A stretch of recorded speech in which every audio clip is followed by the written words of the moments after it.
Hey, what's up? So there is a lot of hype around the new Spider-Man movie, because multiverse. So I took that as an excuse to watch the original Spider-Man from 2002. Wow, that's a long time. Now, to be honest, I love this one. It's easily one of my favorite superhero movies of all time. Part nostalgia, part it's just good, what can I say? Now, for those who don't remember the movie or never watched it, it's a bit different from your average MCU movie. It's a bit more serious, dark, violent, and sad. Oh yeah, it's sad. I don't know how many times we saw the characters in these movies cry, but I can tell you they were plenty. At the same time, they have funny moments that I really like. It's probably the tone of the whole movie, but it feels so different and refreshing from the new Spider-Man movies, except for Peter dancing. Yeah, I don't know what they were thinking. So get your popcorn, get a soda, and remember, the best way to support my channel if you like my content is by subscribing. In that way we show the algorithm that, yeah, people actually care about these videos. So, yeah, thank you. Let's get started. We begin this movie with amazing credits and one of the best scores I've ever heard in a superhero movie. I'll leave the link in the description. Peter Parker here is not super cool or super handsome, he's a regular guy in his 20s going to high school. No, seriously, why couldn't the story take place in college? What was the problem with that? He was 26 at the time. Anyway, he's on a school trip to Columbia University, and look, that's so sad. Yeah, I know what I'm talking about, I've been that guy. We also meet Harry and his father. They are freaking rich, getting to school in a Rolls Royce. That's cool, though Harry would prefer not to. He meets Peter and Peter meets Harry's dad, Dr. Osborn. He's a scientist and rich?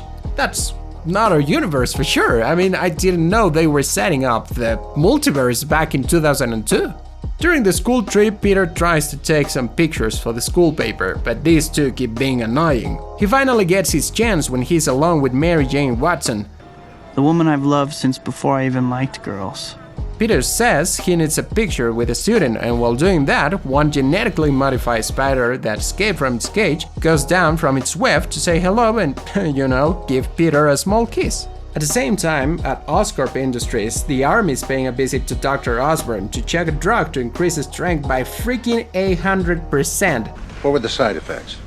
Violence, aggression, and insanity. Man, that surely has some kind of side effects. Well, that's just like half the symptoms of your regular cough syrup.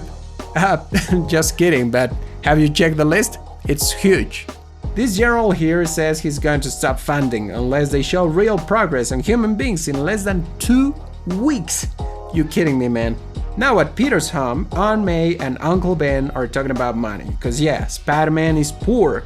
Uncle Ben wants a new job, but there are only computer-related positions in the newspaper. Peter arrives and he doesn't look that well. Oh, and what's that thing on his hand? Peter, you're supposed to be smart, shouldn't you be at the hospital? Back at Oscorp, Dr. Osborn will try the enhancer himself, as they don't have time to set a proper test, but during the process he has convulsions and his heart stops. So his colleague reanimates him. Osborn wakes up, but he's like my sister in the morning, angry, really angry.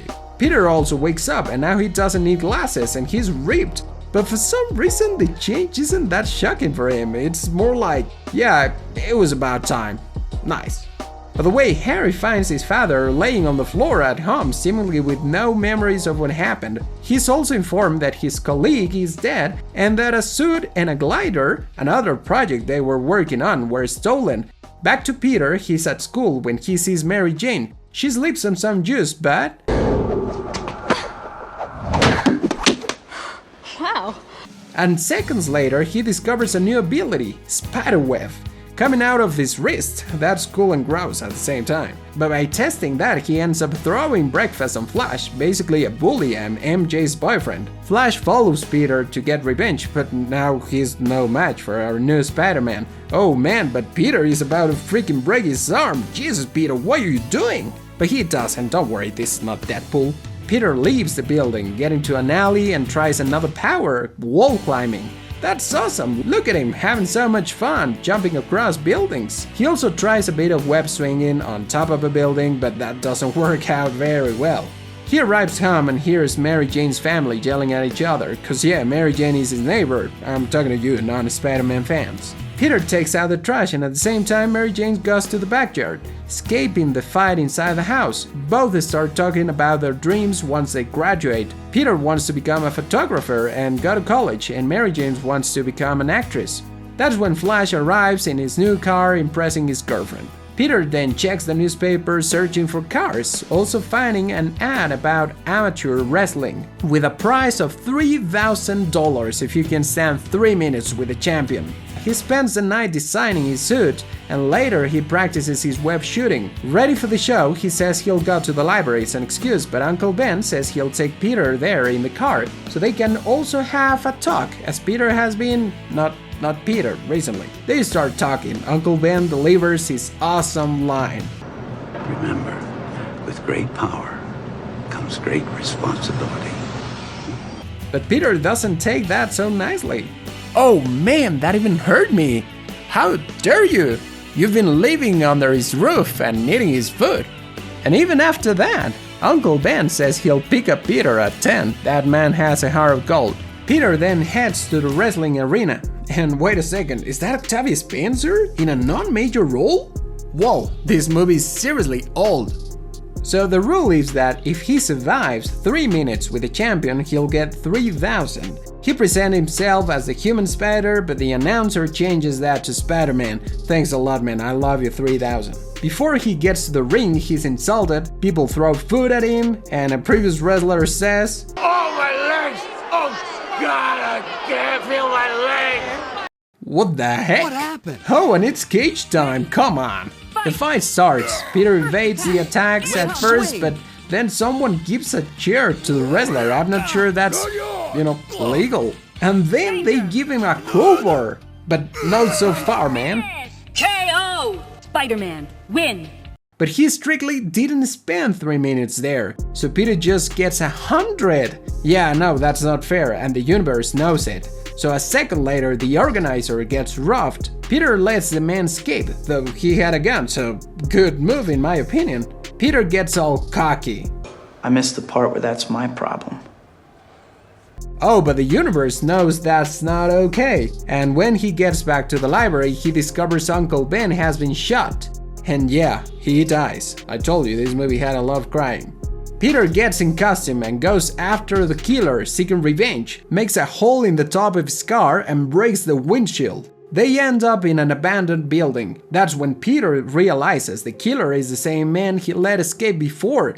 Oh my god! Peter disarms the man, he gets scared, takes 2 steps back and tumbles to his death. Now everybody thinks Spider-Man is the killer. At the same moment, the general responsible for the founding of Oscorp goes to check the progress of a competitor, right when the Green Goblin attacks all of them.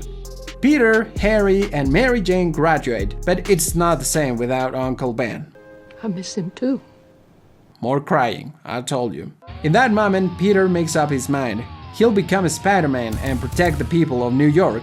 He starts by preventing a robbery, defending people from attackers, and more, but not everybody's happy about him. That's the case of J. Jonah Jameson, editor of the Daily Bugle, who thinks our friend is hiding something. One day, Peter runs into Mary Jane, right when she's out of work. When they start to catch up, she says she's heading to an audition and that she's acting, but no, she's a waitress. Peter says there's nothing to be embarrassed about it, it's a job after all, that's it. Mary Jane feels better, but asks Peter not to tell anything to Harry as they are going out. Peter didn't know anything about that, nor we.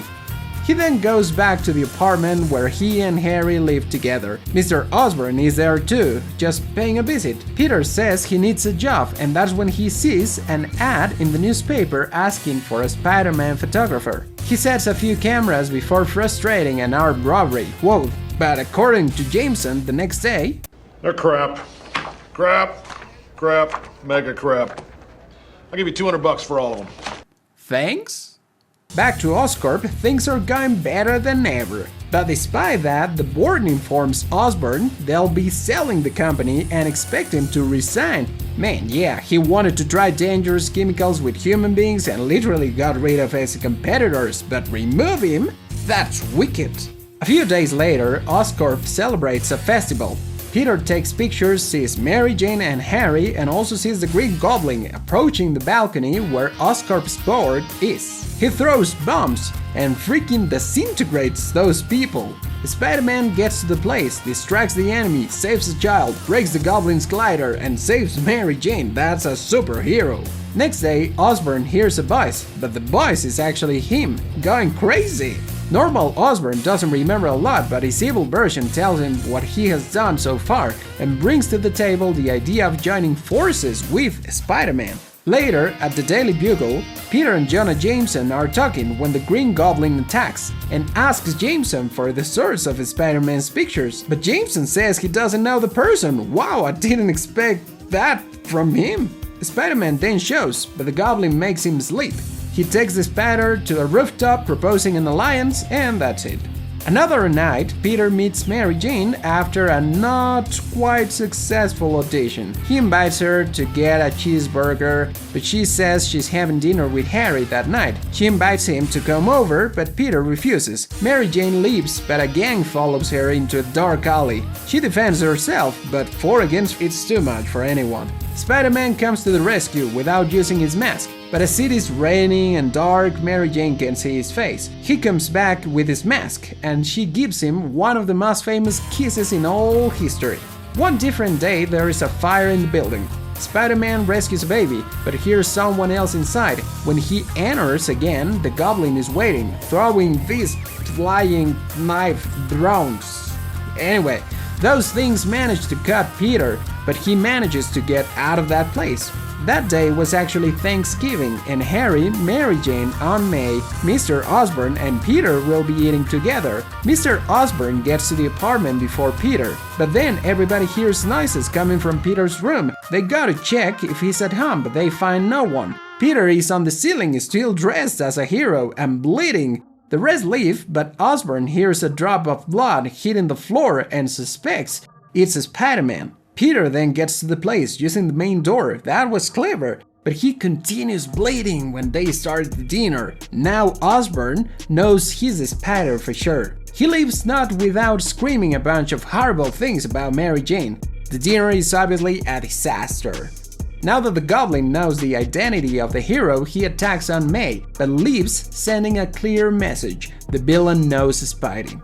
Aunt May gets better. The whole situation creates an opportunity for MJ and Peter to get closer. Harry sees the two of them and gets home, sad, telling his father about the feelings of MJ for Peter.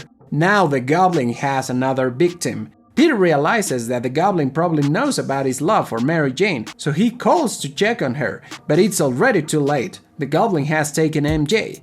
She wakes up over a bridge. The Goblin destroys the control room of a cable car, and when Spider-Man arrives, the villain makes him choose between those people and MJ. Spidey chooses both, saving MJ first and getting the rest just in time. But they are not safe yet, hanging in the air. MJ climbs down to the car, but the Goblin starts attacking the hero. That's when the people of New York start throwing things at the Green Man. That's enough distraction to take everyone to safety. Osborn takes Spider-Man with him to some ruins and throws a bomb at him. Peter doesn't look good at all. The Goblin continues to beat him, and it looks like there's nothing the young man can do. But the villain can't finish Peter. That's when he gets the upper hand, throwing a wall on this madman, and continue kicking his ass until Osborn reveals his identity. He says the Goblin made him do those things, but at the same time activates his glider. Peter feels that coming and jumps, leaving Osborn to be impaled. Spider-Man takes his body to his house. Harry sees the Spider, but doesn't see his face. The movie ends with everyone at the funeral of Harry's father. Harry swears revenge, and MJ reveals her feelings for Peter. But in the most unexpected plot twist, Peter leaves her in the friend zone. So that's about it. So yeah, it was an awesome movie. And let me tell you, the second part is very good too. I'll tell you that story the next time. Well, that's the end of the video. So remember to like, share and subscribe. I am David. Have a good day and see you soon. Bye.